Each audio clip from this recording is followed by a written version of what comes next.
राम राम। हम फे आए गए अपन बघेली भाषा के गुरतुलई मबूर रिमहाई लोक संस्कृति के खास कार्यक्रम माटी का लेके।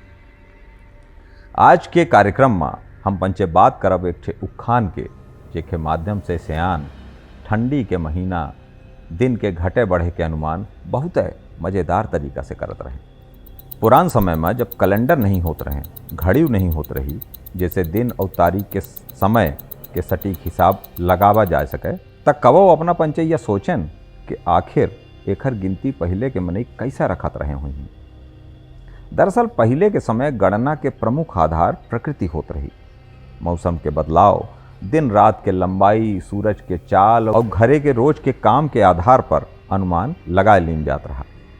अब एकर सबसे बड़ा उदाहरण रही हमार पंचन के दादी और नानी, जिनकर कौनो घड़ी और कैलेंडर की जरूरत नहीं पड़वा करत रही।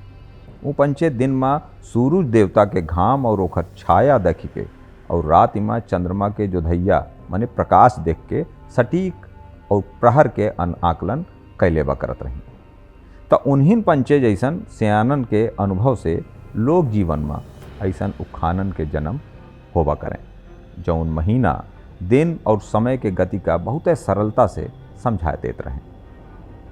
अपने बघेलखंड में यहीं से संबंधित और चले वाला एक ठे उखान एक बढ़िया उदाहरण है। अपन सियान कहत रहें, कातिक बात कहातिक, अगहन हाड़ी अधहन, पूस काना टूस, माघ तिलय तिल बाढ़े, फागुन बीता काढ़े। दरअसल यह सगले उखान में ठंड के ऋतु में दिन के घटे बढ़े के वर्णन मेहरियन के घरे गृहस्थी के काम चिंत के आधार पर कीनगा रहा। चूँकि ठंड के मौसम में रात बड़ी और दिन छोट हो जाता है, तो एहन के आधार पर घरे गृहस्थी के रोज के काम और काम के प्राथमिकता बदलत रहते।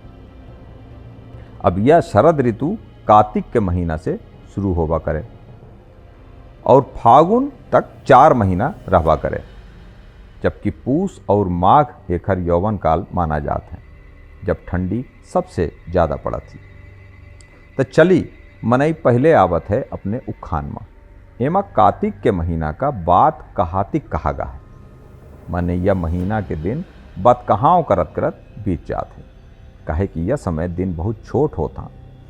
पहले के ज़माना में जब मेहरिए घर के काम करत करत बैठ के बतकही में लग जाते हैं, तब उनका यह समझे ना आवे कि दिन कबे बीत गया। अगहन के महीना आवत आवत ठंड और बढ़ जात रही और रसोईयन के काम में समय लगवा करे। यहीं से यह उखान में अगहन के महीना का हांडी अदहन कहा गा, काहे कि वह समय न गैस रहबा करे न कुकर, खाना बनवा करे माटी के चूल्हन में और फूल और कांसे के बटुआ और बटलोइयन में।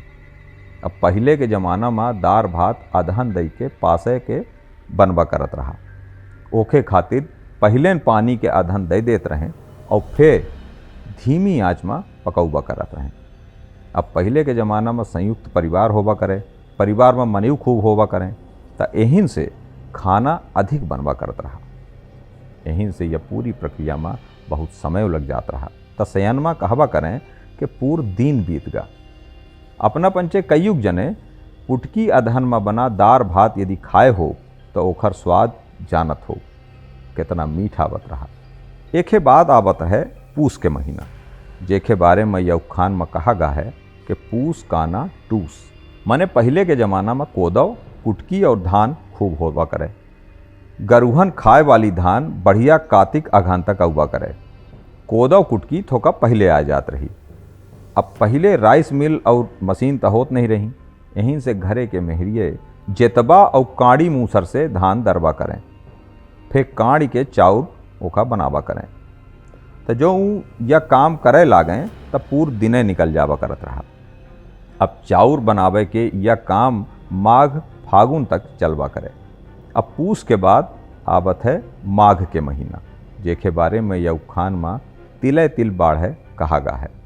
मने यह महीना में दिन तिल तिल कई के माने थो थो कई के बढ़त है।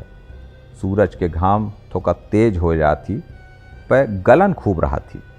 अब दिन के थोड़ थोड़ बड़ा होए के तुलना तिली से करे के पीछे एक ठे औ कारण है कि यह समय अपने यहन बघेलखंड और विंध्य क्षेत्र में तिली के लड्डू मने तिलबा खूब बनावा और खावा जात रहा। फिर एक बाद आवत है फागुन के महीना। एका शरद ऋतु के बुढ़ापा माना जात है। यह महीना के बारे में उखान में फागुन बीता काढ़े कहा गया है। अब होत का है कि माघ के महीना में तिल तिल कई के बाढ़े वाला दिन फागुन तक आवत आवत बीता मने बड़ा होए लागत है। अब यहन बीता के मतलब है हाथ से जौन माप नापा जात है। त तिल मने थो थो बढ़त बढ़त बीता बीता भर दिन बड़ा होए लागत है। यह महीना से घामों थोड़ा तेज होए लागत ही, गलन पटाए जाती और दिन बड़े और रात फिर छोट होए लगती हैं। प्रकृति में यह समय कई ठे बदलाव हो जाता। पेड़न में नए नए पत्ता आवे लागत था, आम में गौर लगे लागत थी, खेतन में चना राई और गेहूं के फसल लहराए लागत थी। यह सब ऋतु के परिवर्तन के संकेत माना जाता है और धीरे धीरे गर्मी के मौसम आवे लागत है। यह तो लोक संस्कृति के खूबसूरती होती। बड़ी से बड़ी बात बहुत आसानी से और सरल शब्दन से कह दी जात रही। आज जब मनई डिजिटल स्क्रीन के भरोसे में सिमट गया है, तब मनई का यह याद रखा चाहिए कि समय के देखा नहीं महसूस की जात है, जौन हमार पंचन के पुरखा करत रहे। बघेलखंड के उखान केवल कहावत ना हुई ही, बल्कि ये पीढ़ीन के अनुभव और विरासत आई, जौन हमका पंचन का अपनी जड़ और परंपरा से जोड़ा थी।